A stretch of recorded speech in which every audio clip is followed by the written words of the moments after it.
I saw a tweet that he put out where he said, I'm taking all of my stocks and selling them. I'm maxing out my credit cards. I'm taking out cash advances, and I'm throwing it all into this cryptocurrency named DogeCoin. And we jumped on a Zoom call later that day. And then by the following morning, we were filming. I'm Patrick J. McGinnis, and I coined the term FOMO. That's short for fear of missing out, and it's why some people end up following the crowd when they should be blazing a trail of their own. But if you want to achieve greatness in business and life, you've got to break free.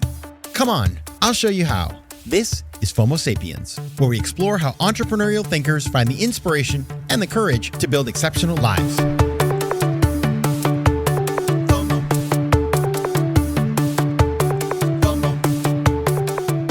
Welcome to another episode of FOMO Sapiens, the show for entrepreneurial thinkers. I'm your host, Patrick J. McGinnis, and our topic today is, well, we're going to be talking to the star and a director of a fantastic new documentary called This Is Not Financial Advice that is out now on streaming. It's Apple, it's Amazon, places like that. And this is a movie that is really about the intersection of FOMO and investing. And it's a really, I've seen it 3 times. Now, why have I seen it 3 times? Well, I got a call from one of the producers of the movie, Martine, a long time ago. We're talking like 2021, saying, hey, we're doing this movie about FOMO and investing. Would you be willing to do an interview? I was happy to do that, obviously. Super cool. So I happened to be going out to LA, and I went to this house in the Hollywood Hills where we filmed. And then, a couple years goes by, and there's a movie. It came out at Tribeca Film Festival in June of 2023. It debuted in a nice theater in LA in January of 24. I was actually there for that, which was super fun. And now it's out on streaming. So you can go find this now. You go to tinvafilm.com. You can see the trailer. You might recognize somebody, a friendly face in there. And you're just going to love this movie. It's really, really good. And I'm not just saying that because I'm in it. In fact, at one point as you'll hear in the interview, I got cut out. And I still like the movie, even though I was in pain from having been cut out. So that's what we're going to talk about today. The film, the intersection of FOMO and investing, and just the lessons that one can learn. And this is a double episode because there's a lot to talk about here. And to do this, we're going to be talking with 2 individuals. The first is Glauber Contessoto. He is an immigrant working multiple jobs and living in a 220 square foot apartment at the time of the filming. And he gambles his life savings on a joke cryptocurrency, which is DogeCoin. 2 months later, he turns $180,000 into $3 million, becoming the DogeCoin millionaire and a hero to his growing YouTube following. So his journey is absolutely insane. We're talking to him, and he will be joined by Chris Temple, who was the director of this film. And Chris is best known for directing and producing the feature docs 5 Years North, Salam Neighbor, and Living on $1. His films have premiered at top film festivals like the Tribeca Film Festival and have been distributed globally by Netflix, HBO, Hulu, and PBS, among others. So that is a conversation. Now, as you know, I'd like to start every interview with the same question. We have a new one for season 11. And the question is this, which I asked to Pro. Tell me something unexpected you learned about yourself that changed everything. That I was the one all along. I know it sounds weird, but let me explain. So throughout my life, I've always threw the hat in the ring for someone else. Whether that was Lambo, for example, who's the artist that I was managing for the longest time. I believed in him so much. I almost feel like I believed in him more than he believed in himself. Not just that. That's one example. There were other periods of time in my life where I was always the player 2 to someone else's player 1. And I've always wanted to do so much and leave no gaps, no space for failure, that I would literally surround myself around someone and literally child-proof everything around that person so they could not fail. And in one way or another, in one way or another, there were so many different occasions and different time periods where I was let down in one way or another by someone, like whether it was a family member, whether it was someone I work with, that it wasn't until I kind of redirected myself from being that player 2 to someone else's player 1 to taking myself and making myself player one, and kind of putting all my strengths, all my efforts, all my energy, all my time behind me, and actually believing in me, and saying, you know what, you don't have to make it based off of someone else's success. You can make it based off of your own success. And I think that comes from having, you know, early years of self-doubt, early years of just like, I knew I was good. I knew I was capable. But my capabilities were always based on hard work and effort. It was never talent driven. It was never like, oh, I'm talented enough to do this. It was always like, I can do the groundwork. I could do the legwork, which is why I feel like it led to me always like going behind someone else and being like, oh, this person's talented, so let me put all the work in, and then boom, it should work, right? But it wasn't until I put all the eggs in my basket and was like, I can do this, and when I did that, ultimately is what changed everything, because that's what happened with DogeCoin. It was like I had a gut feeling about it. I knew I was right in the past about certain things that I had gut feelings about. And I was like, you know what? This is one where I don't care what anybody tells me. I don't care who tries to discourage me or tell me something other than what I truly believe in. But I believe this is going to work. I believe Dogecoin is going to be huge. I believe it's going to be all over the TV, all over the news. And I need to be an early adopter. I need to be one of the first to really invest heavily into this cryptocurrency. And that's when I became player one. Yeah, that's when you went from being the supporting actor to being the star, which you are, of a new film that is out now. This is not financial advice. Yeah. And this is, everybody needs to go watch this movie, because Pro is a star. Like, you're incredibly compelling to watch. Like, you really are. I don't even know. It's like, I was like, wow. Chris Temple, you're the director of this movie. We're going to talk all about this film. Pro's going to tell us the story from his perspective. But before we get into that, I do want to bring you in here because, Chris, what is this movie about for folks who may be saying, well, that's a nice title, but what is it about?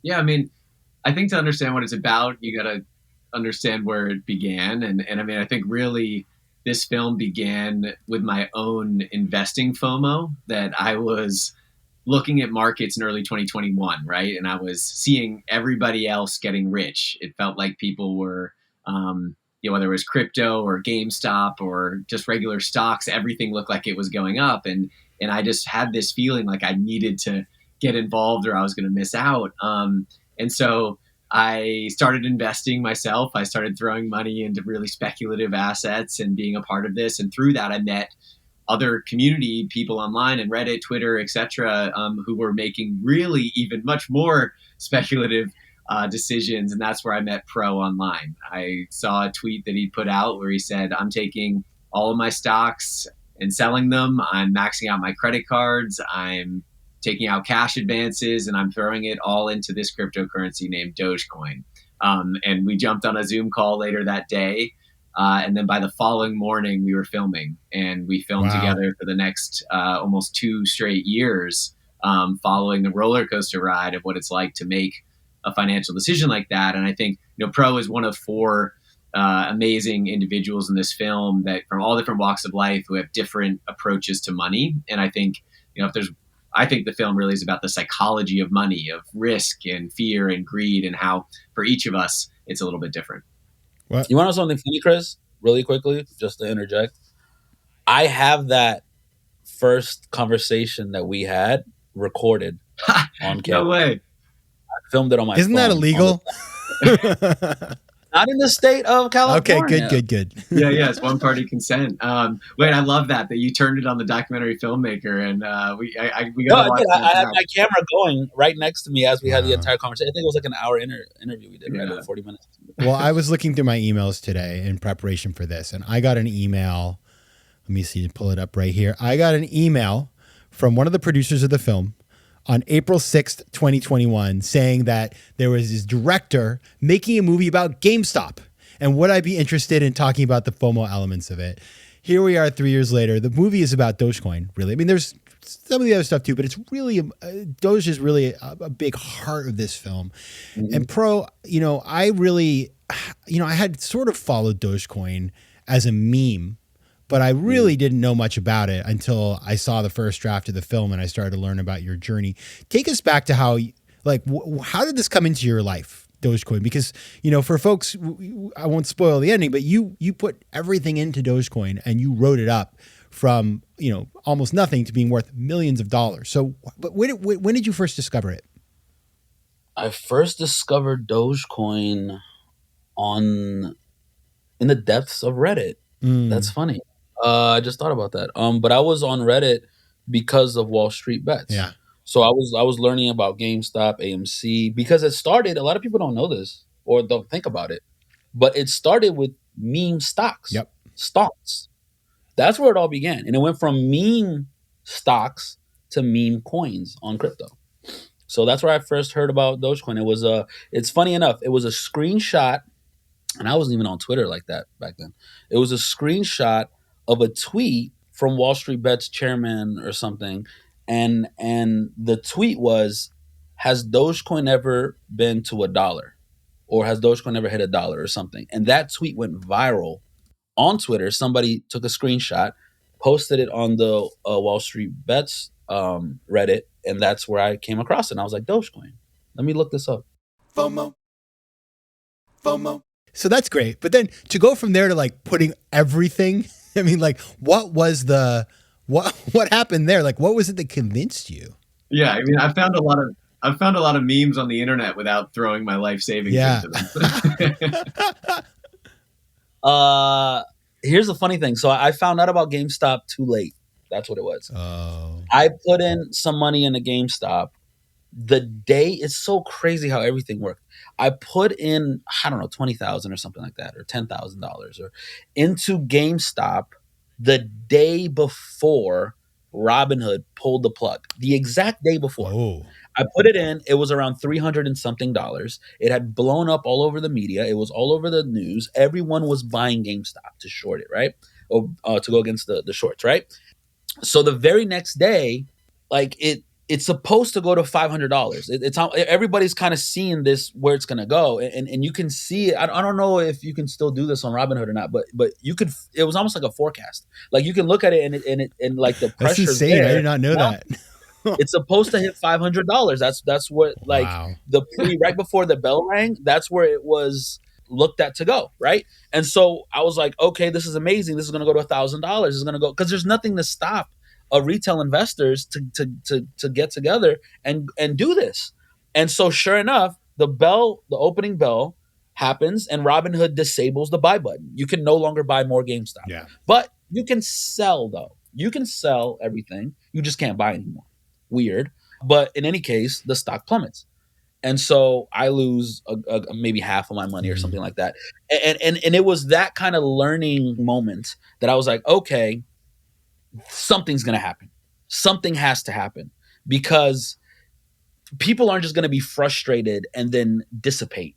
Like, this frustration is going to become something else, right? The retail investor is mad, pissed, frustrated. The first thing I did was get back on Wall Street Bets. I'm on the Reddit page. Everyone's pissed. Everybody's mad, right? And you've got thousands and thousands and thousands of people on there saying, I'm going to take all my money out of Robinhood.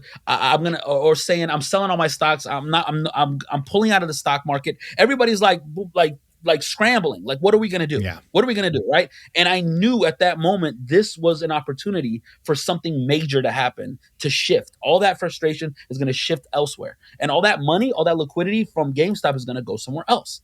Right. And so that's kind of when I saw the Dogecoin tweet, right? A screenshot on Reddit. And I was like, okay, let me look this up. I looked it up. And sure enough, I was like, okay. I mean, obviously it took a lot of time researching and all this stuff, but I came to the consensus that everything's going to shift over to Dogecoin. And it made sense for me for a number of reasons, but one of them being that Dogecoin was on Robinhood, the app. Okay. So the retail investor, majority of them are already... Just click a button and you can go straight into it. Exactly. They can literally pull out of the stocks in Robinhood and just put the money in crypto on Robinhood. right? Instead of having to wait days for it to transfer to the bank and do X, Y, and Z. And at that time, you could only buy Bitcoin, Ethereum, or DogeCoin on Robinhood. So you didn't have like a MetaMask wallet. You're doing this all through Robinhood. Yeah, I didn't even know what MetaMask was. I gotta tell you, yeah, like the first time I got it, and I was like, wait, I have to keep a password buried under my parents' house. Like, this doesn't feel like a very easy to use thing. Okay, so you do that. How much did you buy? Like, how much did you put in initially, and at what price? Okay, so here's another thing. So like I said, it was a number of like very massive, but very specific things that happened to me. So the GameStop thing was one, right? Me putting in money the day before it pulls out. It's the next day, right? This is the next thing that happened that also played a major role.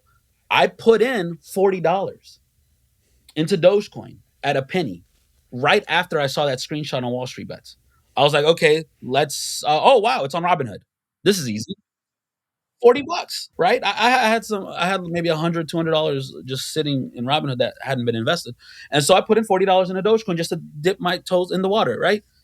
At a penny. What happens the very next day after that? Dogecoin goes to 8 cents from a penny in a day, and my 400 turns into 350 or something crazy, right?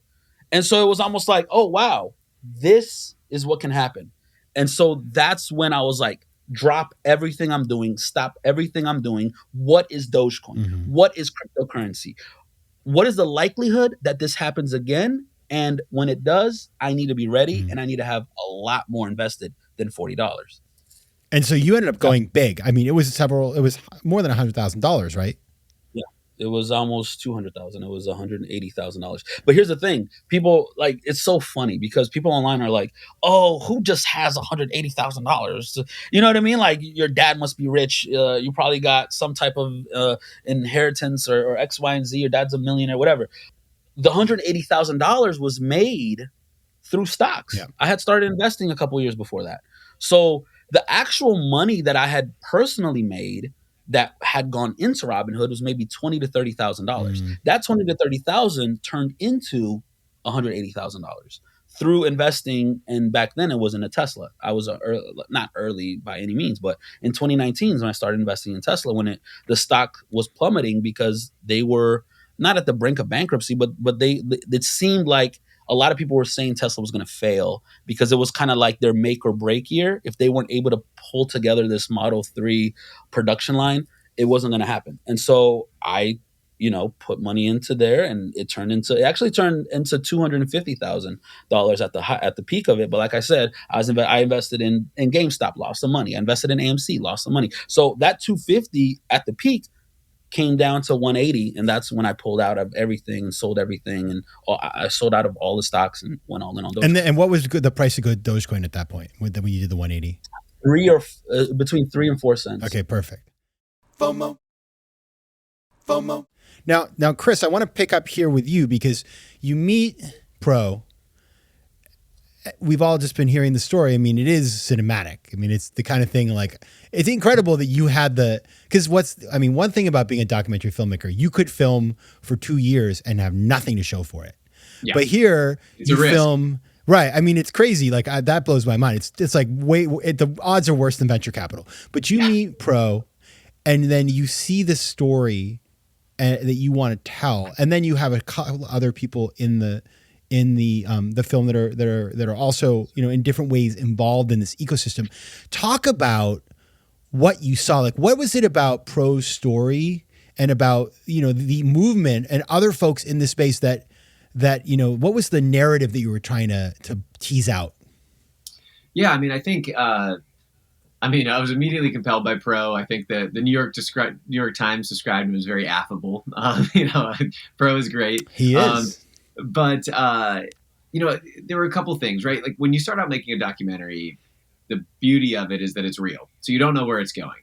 I didn't want to tell a story of the past of what had happened with GameStop. That when I started looking into it, that quickly became not very interesting to me versus looking at where is this going from here and what do we follow in real time in real people's lives over the next few years. And there's only a couple different scenarios that could play out. I mean, on one hand, Pro he's right and Dogecoin becomes, worth a lot of money, and he makes a lot of money and sells it and lives as a millionaire happily ever after. The other world was in which what actually ended up happening in the film, where Pro really rides up this joy of, as the momentum of Dogecoin is building, he rides it from $1 million to $2 million. And then everyone's telling him to sell. And then from $2 million to $3 million. And everyone's like, well, now you have to sell. But you understand all of the psychological triggers that were happening along the way when you're in it. It's a lot harder to know when the top is than looking backwards, right? I mean, hindsight's always 2020 when you're making an investment. And I think it was so helpful for me, and I hope for other investors who watch this film, to see actually how hard it was for Pro and other people in the film throughout this process to really make financial decisions on the fly when everything was happening so quickly. And these price fluctuations are out of control. There's a number of other factors playing in, and you've got Pro started building up an audience of a couple 100,000 people on the internet who were encouraging him to stay holding, to never sell, to be a part of this, thanking him for the work that he was doing to lift up this coin, and that together we can stick it to Wall Street. There was a real movement kind of being built and narrative being built around that. And then I think second was just back to the plain old psychology of FOMO, that it's really hard to sell when you feel like you might be missing out on future gains. So, if you sell too early, and you look around and someone else is making a bunch of money, you feel like an idiot. There was one day that I remember really vividly with Pro, where we went to Costco to go shopping for an hour. And in that 1 hour, when we got back, Pro had made over $180,000 in Dogecoin in the price increase in that hour that we were at Costco. Wow. And here I am, my team were broke documentary filmmakers, like sweating, holding this camera. And I'm like, I should get in. Like, what am I doing? Yeah, did you buy any, Chris? Like, I was wondering, like, because I would have, I ended up buying some NFTs in there at some point. I was like, Jesus, everybody's doing it, I'll do it. You know what I mean? So did you ever buy any, Chris? Oh, 100%. Yeah, I actually bought Dogecoin even before I met Pro. It was part of my getting sucked into this. But then, yeah, when we're filming and I'm seeing the price go up, and then I take out my phone and I'd buy $1,000 of Dogecoin on my phone, while holding the camera during a certain scene, because I'm just that frustration around seeing other people and comparing yourself to others is really, really difficult. And I think it's a lesson that I hope people will learn again through the film, is you really cannot compare yourself to other people and the decisions and what they're doing, because it can drive you absolutely insane. And right now it's very easy to compare yourself to everybody in the world all at one time, right? We can look and you can hear that Warren Buffett made $70 million since we started this podcast, and that might piss you off and you might feel like you're missing out on some opportunity. But you got to do what's right for you and figure out your own relationship to money, your own relationship to risk. And that's why, again, I loved having 4 different characters in this film with very different profiles around risk and decision-making around diversification, to help people kind of come to terms with what they think is right for them. Now, I think it's important here for everybody to understand what's going on with you here, Pro, because one of the things that I didn't realize till I saw the film, I knew your persona, your online persona, Dogecoin millionaire, all this stuff, but you don't come from money. Your family immigrated. You grew up in pretty humble means. And then your own ability to participate fully in the economy is really limited because you don't have papers. You're undocumented. So you can't just go out and get a job. Every time you get a job, and we see this, you talk about this in the movie, you're working at different jobs that are pretty low pay, and then they find out that you don't have the papers or there's some sort of issue and you lose your job. So as a result, you have to take a completely different path to making a living. So explain that. Talk about what the dynamics are for you. Well, it's so weird. Like I was taught one thing by a lot of different people. Go to school, do really well in school, get A's and B's, best grades you can possibly get. Go to college, finish college, do well there, And then you will, in return for all your effort and energy and time spent and money, you will earn a high paying job, right? That was very early on thrown out the window for me. I couldn't do things the traditional way. And even though I had completely signed up for it, like I was ready to go. Like elementary school, killed it. I was killing the coloring. I was a beast at finger painting. Then middle school, killing it. You know what I mean? Like high school, like I got high honors. I graduated high school with high honors, and I just couldn't finalize that. I couldn't go to college and finish that. Right. So okay, that's out the window. Now what? What's next for me? Let me get a job. Let me get a job like everybody else. I couldn't go down the street and get a job. I couldn't, let me go work at McDonald's like most people and climb the ladder and corporate ladder and then become here. And, like everything that was traditional. And why was that you couldn't do that? Because I didn't have papers. Yeah. And so I had no social security number. You know what I mean? Exactly. I didn't have the traditional, the tools. I had no tools. I had to make it with nothing. And so I had to, okay, since I can't get a job like everybody else, let me make my own job, right? So I picked up a camera. I bought a video camera, and I started shooting music videos for artists and musicians in the area, getting paid $100, $150, $200, right? And so I kind of got tossed into this world of self-employment and entrepreneurship very, very early on, because that was my only option. It was like I had to carve out my own personal lane that no one else could relate to, and none of my friends understood. And so that's just kind of how it went my entire life. And it was always under the terms of, it'll get better. Something will change.